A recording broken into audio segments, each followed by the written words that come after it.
dan sangat menyambut baik dengan program kami ini. Karena kenapa anak-anak itu biasanya kan kalau setelah sholat subuh biasa banyak yang jalan-jalan, tetapi dengan adanya Ya saudara, yang Anda saksikan saat ini adalah konferensi pers Polda Metro Jaya terkait dengan kasus penyiraman air keras.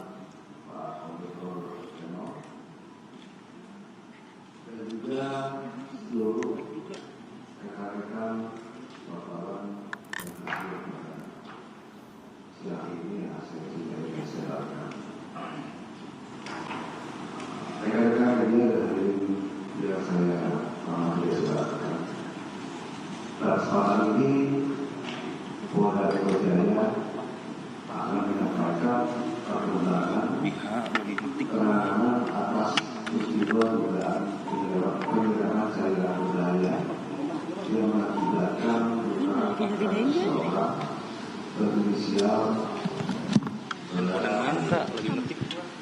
sama HP Kak. Pertama-tama kami menyampaikan keprihatinan yang dalam atas peristiwa tersebut serta doa agar korban segera memperoleh penanganan medis terbaik dan segera lekas pulih kembali. Kepolisian memandang setiap peristiwa kekerasan yang menimbulkan korban sebagai hal yang serius, sehingga penanganannya dilakukan secara cepat, profesional, dan terukur.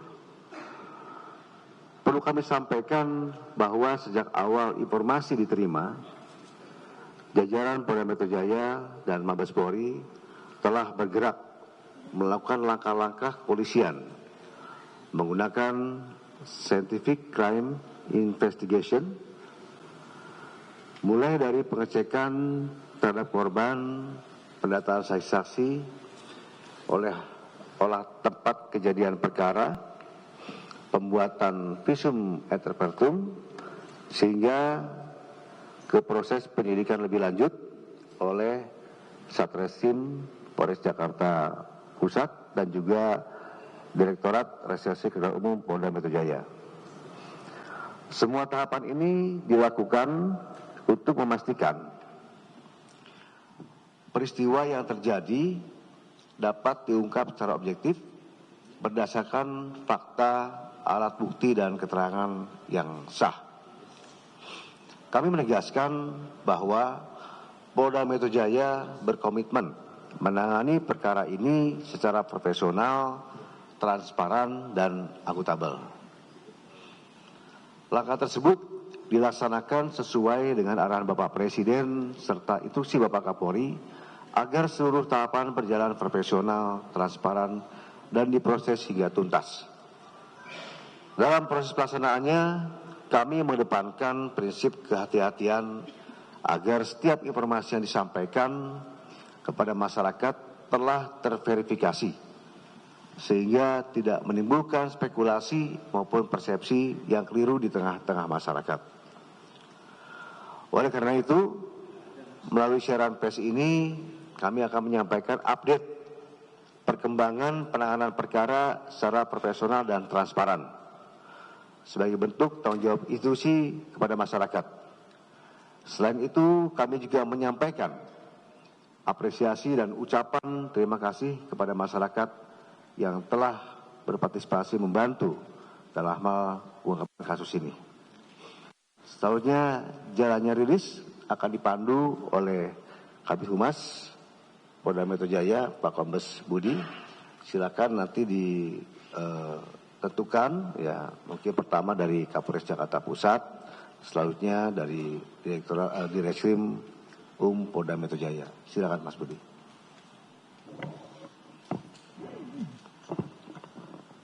Terima kasih Bapak Kapolda. Tadi rekan-rekan sekalian, kita sudah mendengar bahwa Polda Metro Jaya dan Mabes Polri sangat concern menjadikan perkara ini menjadi prioritas utama. Langkah-langkah yang dilakukan oleh Polda Metro Jaya pasti secara profesional, proporsional, dan transparan.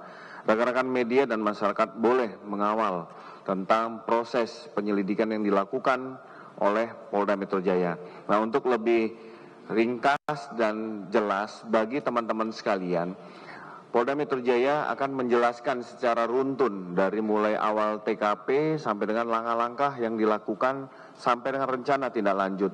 Sehingga informasi ini tidak bias dan tidak diselipkan, disusupin informasi-informasi yang tidak dapat dipertanggungjawabkan. Apabila informasi ini keluar dari Polda Metro Jaya, artinya itu dapat dipertanggungjawabkan. Kami beri kesempatan kepada Bapak Kapolres Metro Jakarta Pusat, Kombes Pol Renol Hutagalung untuk menjelaskan runtun dan komprehensif mulai dari awal TKP, langkah-langkah kepolisian yang sudah dilakukan. Silakan Bapak Kapolres. Terima kasih Bapak Kabitumas. Yang terhormat Bapak Kapolda Metro, yang kami hormati Bapak Wakapolda, rekan-rekan Kabitumas di Reskrimum dan seluruh rekan-rekan media yang kami hormati. Pertama-tama tentunya kami dari jajaran Polres Jakarta Pusat bersama Polda Metro turut prihatin atas peristiwa yang terjadi. Kami mencoba menjelaskan bahwasannya bermula penyiraman yang menggunakan cairan berbahaya terjadi pada tanggal 12 Februari 2026, tepatnya pukul 23.30 WIB. Dan ini kami tindak lanjuti berdasarkan laporan polisi dengan model A, temuan kepolisian, nomor LP garing A garing 222 garing 3 Romawi garing 2026 garing Satreskrim garing Restro Jakarta Pusat garing Polda Metro Jaya tanggal 13 Februari 2026. Tepatnya pembuatan laporan polisi ini pada pukul 02.30 WIB tentang tindak pidana penganiayaan berat dan atau penganiayaan sebagaimana dimaksud dalam pasal 467 ayat 2 dan atau pasal 468 ayat 1 Undang-Undang Nomor 1 Tahun 2023 tentang KUHP. TKP penyiraman cairan berbahaya ini yaitu di Jalan Salemba 1, Senen, Jakarta Pusat, di mana terjadi penyiraman cairan berbahaya ini terhadap korban atas nama AY.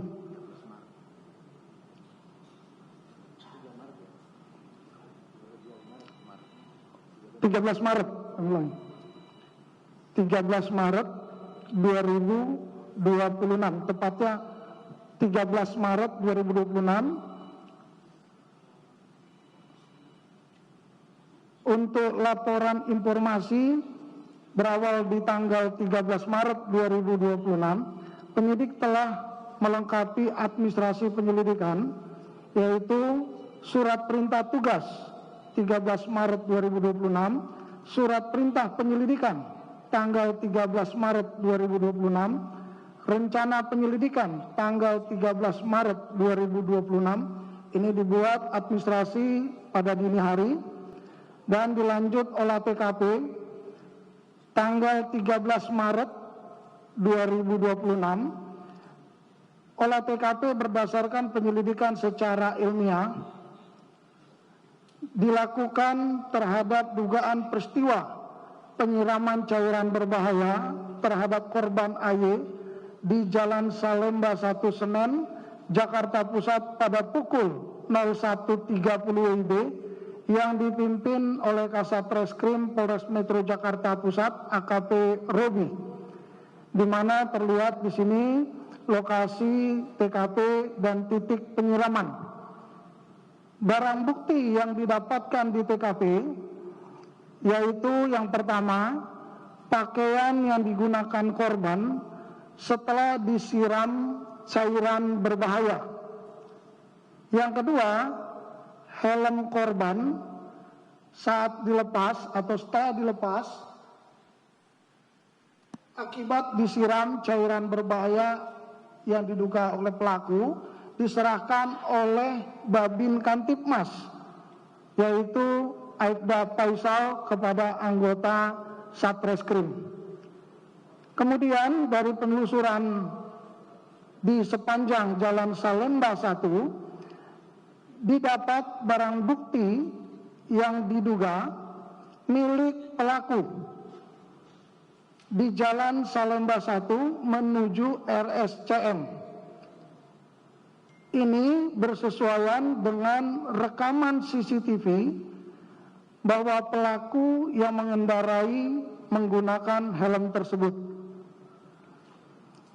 Sehingga kami mencoba membuat skep TKP berdasarkan mata arah angin utara selatan, barat dan timur.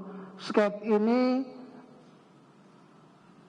tanpa berskala, yaitu beberapa titik baik di poin nomor 1 posisi korban saat disiram, nomor 2 sisa cairan yang diduga cairan berbahaya ditemukan di permukaan jalan aspal.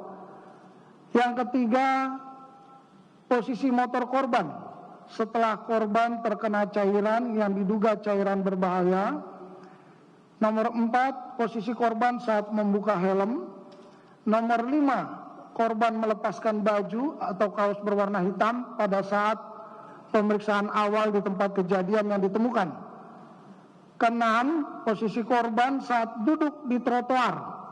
Dari keterangan korban setelah korban terkena cairan yang diduga cairan berbahaya tersebut. Nomor 7, cairan berwarna merah yang diduga kuat sebagai cairan berbahaya yang menempel pada besi jembatan turut diamankan sebagai barang bukti. Nomor 8, yaitu CCTV di toko RNT Mart dan beberapa CCTV lainnya, termasuk helm berwarna hitam yang ditemukan di jembatan kecil. Selanjutnya, penyelidik melakukan pendampingan korban saat di RCM. Kita lihat ada yang berpakaian hitam, yaitu perwira siaga Reskrim Polres Metro Jakarta Pusat. Bersamaan itu atas nama Ibda Dede Saifuddin, bersama dengan itu juga lanjut membuat laporan model A, laporan polisi sebagai bahan dasar untuk tindak lanjut kami. Hasil koordinasi dengan pihak RCM berdasarkan surat pengantaran visum et repertum kepada pihak RCM yang ditujukan atas korban atas nama AY tersebut, ada beberapa yang disampaikan perlukaan terhadap tubuh korban AY, antara lain luka bakar pada bagian wajah sebelah kanan hingga dada. Kemudian didapatkan luka bakar pada bagian tangan kanan dan didapatkan luka bakar pada bagian tangan kiri. Selanjutnya penyidik telah melakukan interview terhadap saksi-saksi yang mengetahui, mendengar, dan berada di sekitar TKP sebanyak 4 orang. Ini awalan dari pemilik CCTV, warga yang menolong, dan melakukan pengejaran terhadap pelaku yang sempat di lokasi, berikut yang juga mengenal terhadap korban. Hasil koordinasi penyidik Polres Jakarta Pusat bersama Ditreskrim Polda Metro Jaya melakukan penelusuran CCTV berdasarkan pola perjalanan korban, yaitu dugaan bahwasannya korban berangkat dari YLBHI ke SPBU Cikini, yaitu berangkat dari Jalan Borobudur menuju Jalan Proklamasi, Jalan Penataran, Jalan Penggangsaan Barat, ada lawan arah dari Cilosari ke SPBU Cikini yang diduga perjalanan korban menuju TKP melalui Jalan Cikini Raya atau SPBU Cikini, Jalan Penggangsaan Timur masuk Jalan Pangeran Diponegoro sampai dengan Jalan Salemba 1, yaitu di TKP. Selanjutnya penyidik melakukan gelar perkara pada tanggal 13 Maret 2026 yang dipimpin oleh Wakasat Reskrim. Dari hasil keterangan saksi-saksi, barang bukti, dan petunjuk lainnya didapatkan peristiwa dugaan pasal 467 ayat 2 dan atau pasal 468 ayat 1 Undang-Undang nomor 1 tahun 2023 tentang KUHP. Selanjutnya penyidik telah melengkapi administrasi penyidikan, yaitu antara lain surat perintah tugas, surat perintah penyidikan, rencana penyidikan, surat pemberitahuan dimulainya penyidikan, ini yang akan dikirim kepada Kajari Jakarta Pusat dan tentu kepada korban atau pihak keluarga, serta surat perintah penyitaan tanggal 13 Maret 2026. Dari hasil surat perintah penyidikan, maka dilanjut penyidik melakukan pemeriksaan terhadap 7 orang saksi yang tentu dilakukan pemeriksaan secara intens dan sampai saat ini masih terus dilakukan pemeriksaan, antara lain kepada pembuat laporan polisi maupun tim yang ada di lapangan dan 4 orang yang menjadi saksi TKP, sehingga berjumlah 7 orang.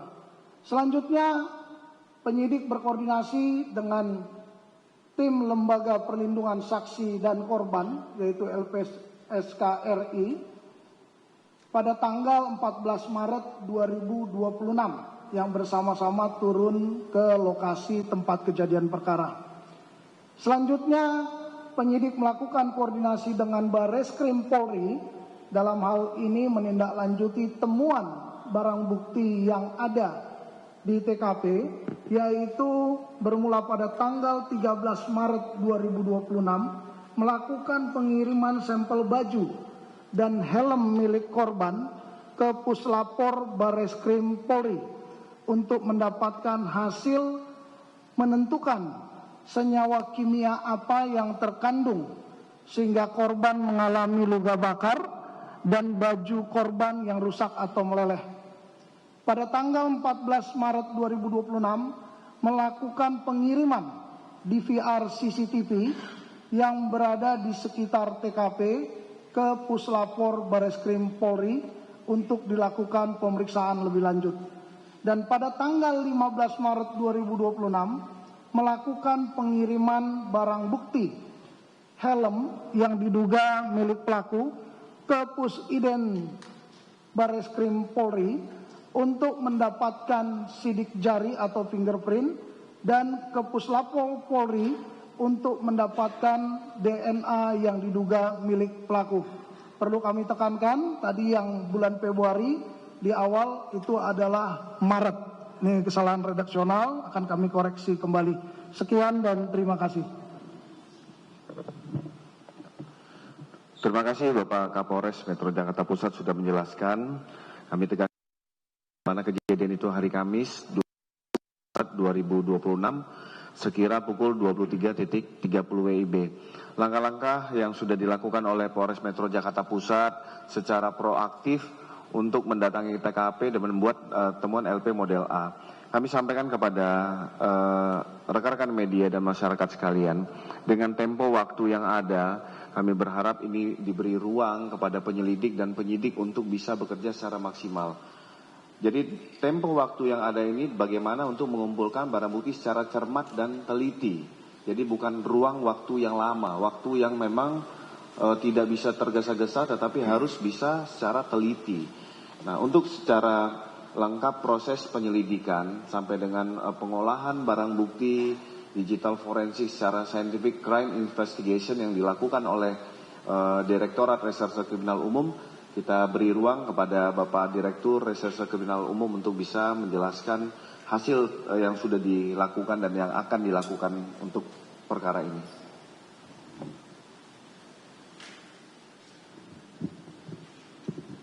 Baik, terima kasih. Assalamualaikum warahmatullahi wabarakatuh. Selamat siang dan salam sejahtera untuk kita semuanya. Rekan-rekan media sekalian, siang hari ini kami ingin menyampaikan informasi terkait dengan hasil dari penanganan perkara yang diduga telah terjadi kepada korban atas nama Andri Yunus, telah diduga diserang oleh pelaku orang tidak dikenal dengan cara menyiramkan cairan yang diduga jatuh.